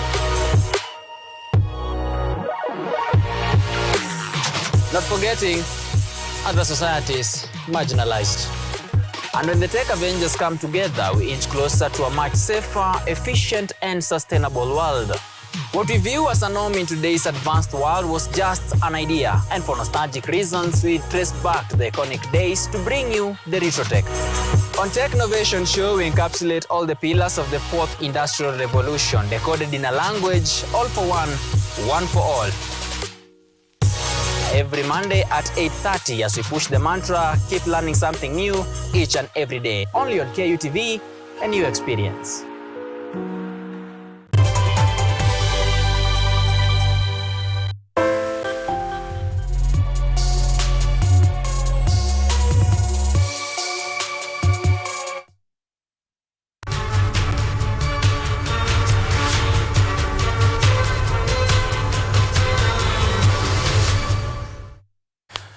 So we are live on and back on Biashara Tuesday. Thank you for keeping it here with us on KUTV, your best radio on TV experience. That's what KUTV Rise Today offers to you every morning, the best morning breakfast show for you. This is Biashara Tuesday. Continue engaging with us on all social platforms that you're on X, the platform formerly known as Twitter, that no one else is calling X except me in this station. But please tag me at Richard_Kenya. I'll be looking at that feedback. Ojong Mariam anatuona sana, ametuwatch from UK, that is United KM, and anasema is tuning into the show, waiting for this conversation to go down. The Meru billionaire anatuwatch from Kasarani. Hi to the people of Kasarani. Let us know mnaendeleaje huko na what you think or what you're expecting from this conversation. We'll be reading more feedback as it comes in. Please leave it on the comment section where we're streaming live, and also on social platforms as I have mentioned. This is the newspaper review section. I am joined here on set by Liberator Edgar Ogutu, radio host and social justice advocate, and alongside him is Ngugi Ndegwa. He is a political analyst and executive director, Ustawi KE. We'll be getting to know what they are doing in their respective capacities at Ustawi KE and also for matters of social justice. But first, let me go through the headlines and then introduce my guests. I'll allow them to introduce themselves. I have The Nation and the Business Daily and the Standard on the table here with me. If you have any other out there, let us know what the headlines are saying. But on the Daily Nation, top there is a picture of Rigathi Gachagua DP, and alongside him is First Lady or former First Lady or the first lady, Mama Ngina Kenyatta, and it's Mama. Is it Mama or Mama or Mama? We'll get to know when we are in the discussion. Please forgive us. The Daily Nation has the headline as Jobs Dispute that may cripple KRA. A court order barring Kenya Revenue Authority from hiring is threatening to paralyze its operations and undermine revenue collection, with the taxman now in the middle of a human resource storm as contracts for over 50 senior managers are set to expire. There's a shortage of staff of about 4,000 that has persisted over the years. And recently, we had that case where there were issues of tribalism when it came to the hiring of Revenue Authority service people, and that is still a case that is ongoing. So jobs dispute that is crippling KRA. That's the Daily Nation. The Business Daily, which is the sister publication from the Daily Nation, says Kenya's jobless engineers and doctors fight for gig work. 40% of workers microtasking have STEM degrees. Yani, Kenyans who are in the gig economy, freelancers, Kenyans who are doing assignments, Kenyans who are doing academic work, Kenyans who are in the gig economy, most of them, or 40% of them, have a STEM degree. They are engineers, they are doctors. The Standard is with Ngugi Ndegwa. I'll allow him to let us know of what the headlines reads, and then we get to his introduction at the very same time. So, Ngugi Ndegwa. Thank you so much. Yes. I will start by saying thank you again for having me here today. For I don't know, the 5th or the 4th time, and I'm grateful to you.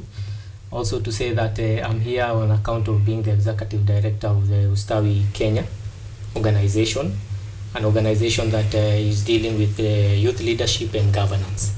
And that is to mean that we are in the business of training young leaders for the future and for the sake of the future, and also educating the people on what they need to know about governance and leadership, what they need to expect.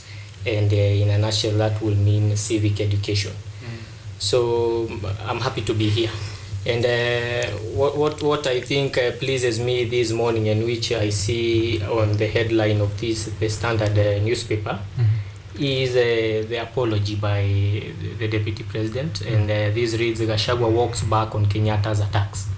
And we will all remember that they went far and wide in terms of how they fought each other, because it was not a one-way thing.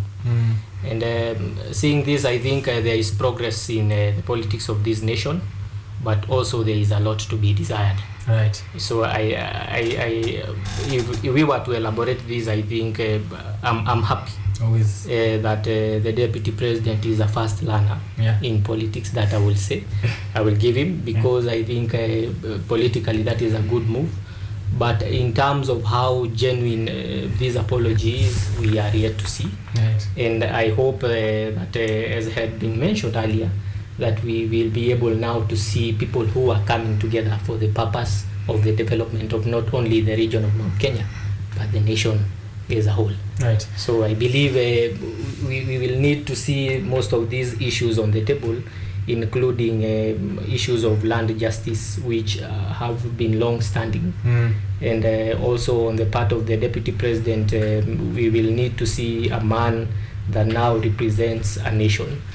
And that is the nation of the Mount Kenya region and the nation at large as Kenyans, and not only a person who comes from Mount Kenya, but a figure that is uniting the entire country. Right. Yes. Because that's the role of the deputy president, Yes. the leader of the nation. Yes. And those are strong sentiments coming from you who hails from the Mount Kenya Yes. region. So if anything, we are taking your word as true. Yes. Because you're on the ground here. Yes. And there's other conversations here in between I'd like us to get into later because of your perspective from Mount Kenya, which is also on that drug and alcohol crackdown, which began in Mount Kenya and is now being spread out to other regions. Yes. We will get to that. Liberator, it's your time now. Welcome to the show. Shukran sana, of course, from official Sheng station, Yeah. So that try to make language where understood to the grassroots that are listening. Tunabanja tu hiyo. Tunabanda tu kimtaya. So my name is Edgar Ogutu, the Liberator, as they say. I'm a transitional justice expert and founder of the social justice movement in Kenya and Africa, and also the founder of the Sheng News in Kenya. So nikicheki paper vile zinadikoda hapa. Kitu ya kwanza as a expert in transitional justice work. History ya DP kuomba msamaha kwa the first lady. Naweza sema iko fiti cause unika mother figure kwake.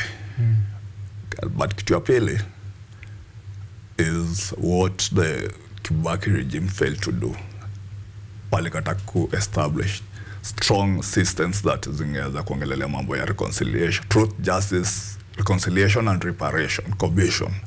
Ile ilikuwa inaongozwa na Honorable Bethel Kiplagat the late. Tulikuwa na need kitu hiyo kwa sababu ukicheki zile vitu zile happen within that small political time, zilikuwa vitu zina impact to so many years to come. Tukikola TJRC, hizi vitu zingeaddressiwa in a systematic way. It's because hazikuwa personal peke yake, zili involve investments, zili involve mambo mob. Na pia ukiangalia zile vitu Rigathi Gachagua aligo through during Uhuru Kenyatta's time. Pia sio chache. Sio chache, zo machungu, unaona? So the only way to address sins of the fathers so that zisikue curses to the sons and daughters in future is through a TJRC kind of framework. So mi nge request DP, since you're in a position of power, na hiyo ndio ilifanya akajigonga kifua akiona nyinyi mlinitingiza wakati mtoi wako alikuwa urezo. Sasa hata mimi nimefika sasa. So mimi naweza muadvise in a good gesture, let's have the TJRC, truth, justice, reconciliation and reparation. Unajua people forget about reparation commission. We can reconcile but there are no recuperations. We need it so that history isikuwe personal, but aki-address in a political podium na just dry lips service. Itaji-repeat. And I promise you itaji-repeat. Na makio, maybe Mama Ngina is now widowed. We don't know what will happen inside Flani pia DP if we don't have a framework to address these issues. True. I like that. Reparations. That's something that we never talk about. And it also came up during the recent visit by King Charles. We tried to skirt around the issue, but reparations were a main concern of Kenyans. We can reconcile, and something that we also discussed here before tuingie ilikuwa iza ama pole ama sorry ni gani pole basi. Pole basi. Kuna ile umenitesa sana unaita pole basi. Unataka kulia sasa. So we need reparations. Ukiniambia pole, unaniambia pole in a way that makes sense for me, not makes sense for you. I was having a conversation yesterday with some friends, and people have to understand kuna makosa na kuna dhambi. Okay. Okay. Makosa is accidental Chote azafanya makosa inaweza fanyika.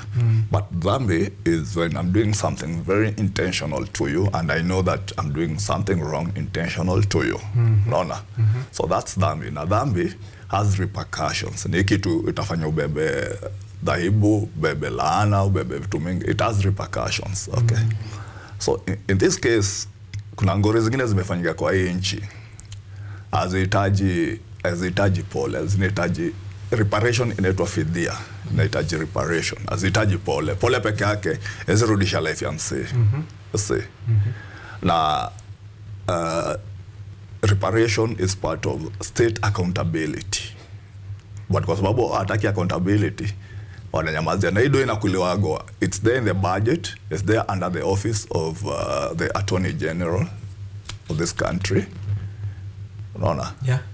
So it is a responsibility of the state to ensure reparations. It's a responsibility of the state to protect each and every life, each and every property, each and every but kwa sababu hiyo wala icheza chini ya maji.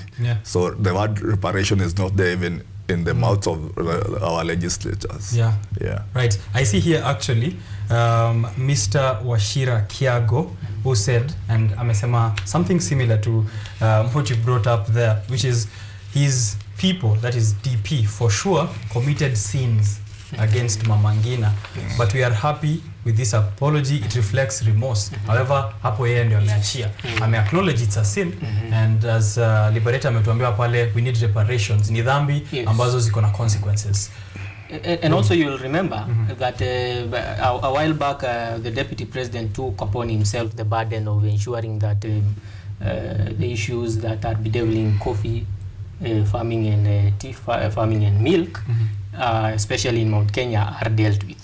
And I think if anything were to be gained from now, what we are seeing as a reconciliation between the two will be for them to now work together.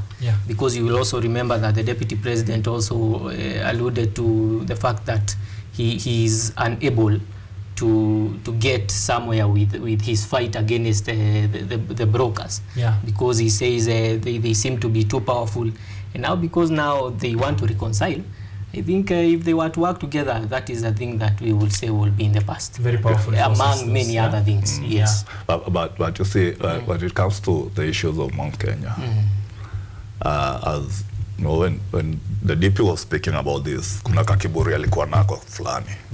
I think I'm humble.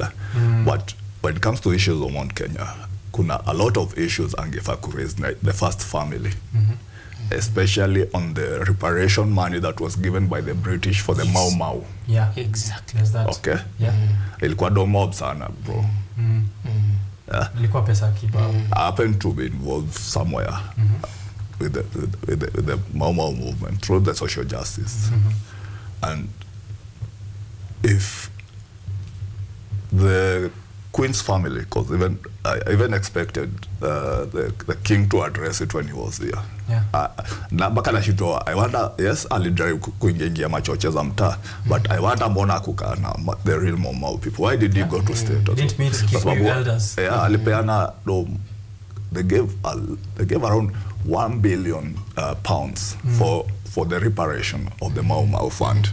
And I remember Geto Kahengeri, lawyer Moite, and those people represented the Mau Mau. So milk can expect a reconciliation since Gachagua alikuwa jita son of the Mau Mau. He should have been at the forefront. Ingekuwa at the forefront kwa sababu when he fund ilikuwa na come, I remember it was Kibaki or it was within those transitions, but walipewa domob sana. Na every time tuna mashujade, you see these elders wanaletwa tau kukazi ni kuwekwa kwa hizo malojing za Murang'a road wapi wanateswa tu sana. In actual sense they are misused. They are misused. Kulingana na reparation fund, kulingana ile list iko, every Mau fighter was supposed to be given 400 million. I've hosted Morocco, who is I think the son of Mwariama, General Mwariama. Okay, it's from Meru. Yes. Okay.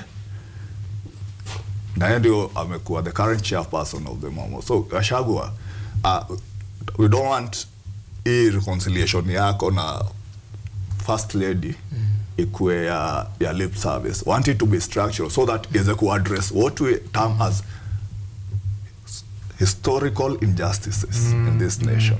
Yeah, such that it's not a personal thing between him and the Kenyatta family. Yes. It's a whole nation thing. It's what he address historical injustices. You see, right?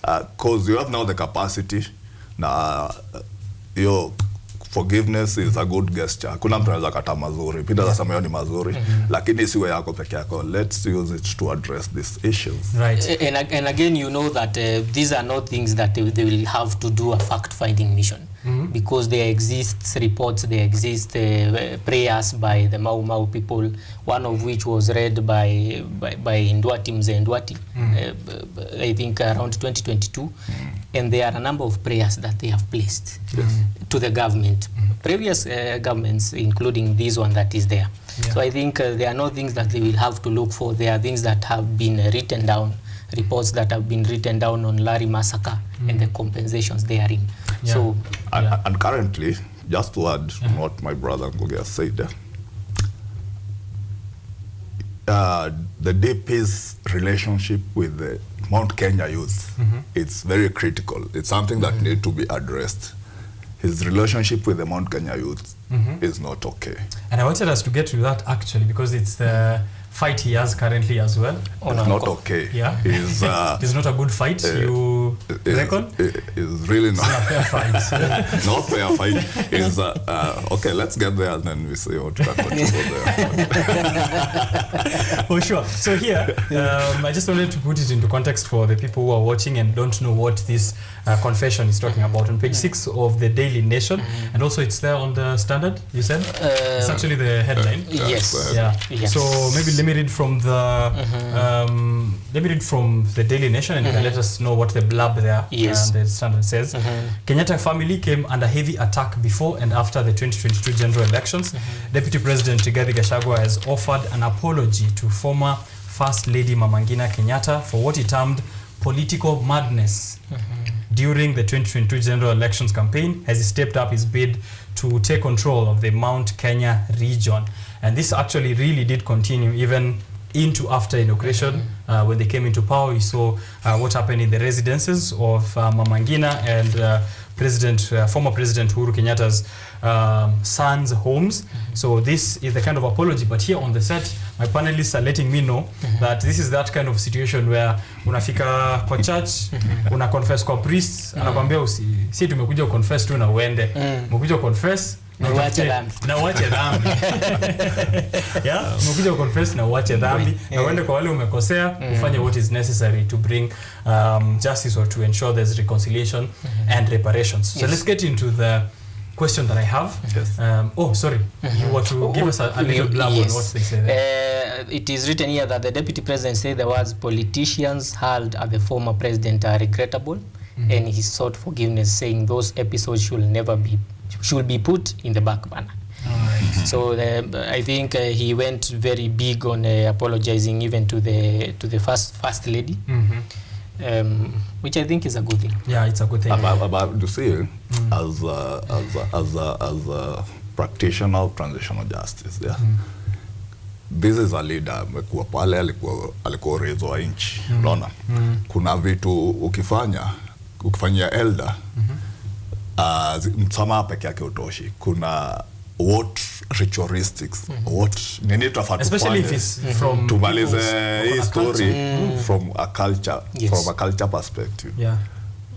And I think that had been proposed by this youth leader called Maina Jenga, who had proposed that, and among many other people, that there be a ceremony between the deputy president and the former president, where they will slaughter a goat and they be seen eating together. Yeah, and the Kikuyu Council of Elders should be present as well. Yes, which was a good proposal. Which is now bringing me to that question that I have, a very big question for this conversation. Yes.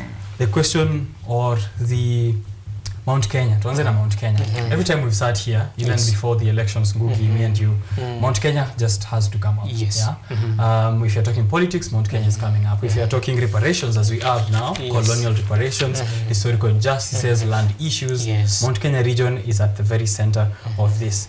Why do you think it's important? Why is Mount Kenya so important in every conversation? Because also tying into what we are going to discuss about illicit brews and drug and substance abuse, bado conversation huanza Mount Kenya. If you're talking joblessness and idle youth, tunaanza Mount Kenya. Tukienda politics, votes, tyranny of numbers, tunaanza Mount Kenya. What is it about Mount Kenya? I think these are deep sitting issues that have not been dealt with for a very long time, and I think that is why Mount Kenya features prominently in every discussion. Because you will find that these are issues that stem back from the times of the colonial rule, which I had seen there was some story about that on the Standard, including alcohol. And you will find that the colonial government went to great lengths to ensure that the people of Mount Kenya were suppressed. You will remember that it is only in the central province Kenya where there were issues of settlements, camps, where women and children were enclosed in settlement camps, so that they are separated from the fighters. And from that only, the British gulags only, which is also a term that is used greatly, you will find that a lot of issues stemmed from there. The issues of land, the issues of diseases being introduced with the intention of killing these women and children, the issues of rape, men being brought to rape these women, the issues of being beaten to death, and issues that have not been solved, and especially the issue of land. If you will look at the issue of South Africa and the issue of them being xenophobic, you will realize that it's a land issue. Yes, it's a land issue. The issue of sitting on these injustices and ensuring that the people who are asking for them are suppressed continues to be a great problem. The issue of the banning of traditional beer and ensuring that Moratina becomes illicit. Up until now, it is not illegal, but you will find that because of that deep-sitting oppression, it seems like it is illegal. And because of that and the introduction now of other beers that were not really supposed to be consumed intentionally, then it becomes an issue that has bedeviled Mount Kenya. And now it must be addressed from that point, including alcoholism. I don't know whether you want us to get to that topic yet, but I think it should be addressed from that point, ensuring that now we come back and say now there were colonial laws that are still in place despite us having new laws now under the new constitution that needs to be revisited. We need to understand why the people of Mount Kenya and the people of other areas including Busia and Western Kenya need to be allowed to take their traditional beer. It is not because we are encouraging alcohol use, but it is because we need to get to a point where we have an honest discussion and say what is destroying these people is the introduction of second generation alcohol. And it can be managed if these communities can be allowed now to regulate themselves through the norms that they had. Because what's the point of culture? Yes, right? That is the point of culture. And now when we come to that point, we will understand that when people consumed things like Moratina or Busa in the past, they were guided by norms. You will find that it was not meant only for pleasure. Moratina was used for celebrations, it was used for blessing, it was taken with caution, not just taking for the pleasure of it. And if we are able to regulate that, and coming from that point, if people are allowed now to brand these beers, the government is also able to regulate the use of this beer. So those are some of the issues, and I think to answer your question, the reason that now we keep finding ourselves talking about Mount Kenya is because of the suppression and oppression that has thrived over the years, more than 70 years down the line, which has been rubber stamped by the governments, including those of our own sons and daughters, including Mwai Kibaki. You will see that the Mau Mau was only allowed to exist as an association just recently during the rule of Mwai Kibaki. Otherwise, in the rest of those years, it was considered terrorist organization. You will find that even after that, there are still issues that exist about seeing a Mau Mau. When you see a Mau Mau, you will have a very bad attitude towards them, and it is not coincidental. It is because of this suppression and oppression, which must be solved. It must be solved, and that connotation of Mau Mau actually happens even today when you get someone. If someone wants to describe a young person, especially from Mount Kenya, who looks shabby, like ona hii Mau Mau. Ama Mungiki. It's all bundled as the same thing. It's starting to feel like Mungiki stemmed out of Mau Mau, which is wrong. Which is wrong. Yes, very wrong. Very wrong. Which brings me to what you were saying, that you are not happy na venye DP and handle fight against illicit.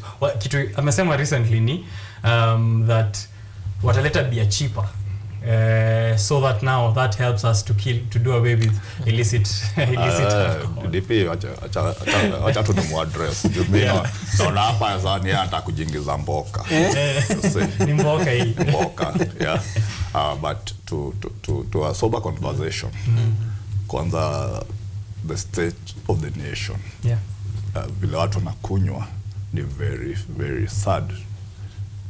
Na ukitaka address mambo ya alcoholism, inafaa address hiyo na different perspectives. Sahi kuna hizo raids zilikuwa area within tuona a lot of clubs zimefungwa nene. Do you know imecause nini? We are heading to a mass mental health issue of the young people. How so? How so? When Uhuru's regime, during Madam Waigoro's time as a public service, something, ali introduced tulikuwa jita kazi mtaani, kazi kwa vijana, something like that. Naona kazi mtaani actually. Ulikuwa unapiga raundi, hakuna kijana unapata kwa klabu, nini kila mtu alikuwa anajituma kazi. Okay, sasa umeleta hii story. Kwa wengine hizi joints zinakuwa ni social connection spaces nini, but no opportunities umepatia vijana. Watu wataenda wapi? We are heading to mass mental health problem. Already it's there. Vijana wengi sasa wamechizi. Ukitambia huku vijana wajiongelesha ni wengi, vijana wanakota mavitu na si machoko. Wengi. Ona. Another issue, apart from opportunities, lazima to address mambo ya skill development. Give your people capacity to feed themselves. Unaona? Angalia mali uchumi iko sahi. Hii Mount Kenya tunaongelelea. It only has millionaires and billionaires.